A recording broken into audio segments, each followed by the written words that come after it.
5 utong mapilyo para bang tumutulo na ang utak ko sa kanya. Ngunit hindi nagtagal at ito nga ay tinisting ko na nga. Ibabad natin ito ng matagal tulad ng pagbabad mo sa jowa mong minamahal.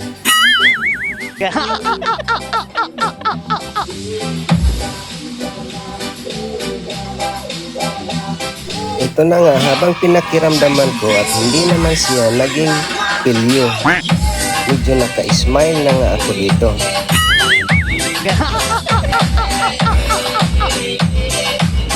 At ayun na nga, habang tumatagal parang may narinig na akong pusa kumakaluskos. Dumating na tayo sa punto na umandar na nga ang kanyang pagkapilyo.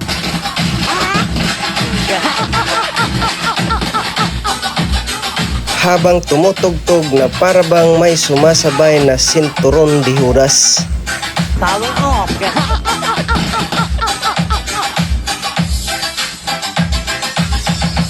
Animoy santil mo na ang ating fist valve, tuluyan na nga siyang nagluloko. Ito na ang sinasabi kong nagiging pilyo na siya. Kaya sa punto na to at bahagya na akong nakasimangot. Dahil hindi ko na maintindihan ang kanyang tugtog na para bang naghalo ng Armalite at sinturon di hudas. Habang binubuksan ko, nakaramdam na ako ng stress at unti-unti nang nalalagas ang buhok ko na parang ganito. At hindi nga nagtagal, tumawag na ako ng dalawang katuwang, walang iba kundi ang dalawa kong pister na mahiwaga nung matsi ko na ang kanyang DCO sa left and right DCO malala. Tuluyan ko na nga itong kinalas at pinaghuro-hiwalay tulad ng paghiwalay sa jowa mo.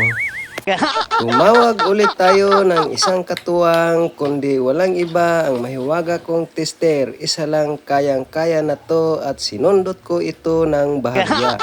Kaya ayun, nung okay na at ito ay ibalik na naman natin ito ang kanyang heatsink. Ito ang pinakamahirap pagkatapos mong kalasin at ibabalik mo rin uli. Para bang jowa na nagbalikan kayong dalawa. Ngunit hindi nagtagal at tumawag ulit tayo ng dalawang katuwang at nung nakita ko na ang kanyang resulta, unti-unti na akong sumasaya na parang ganito.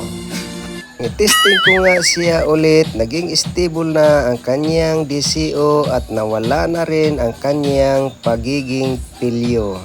Kaya ang ending ay sayawan na.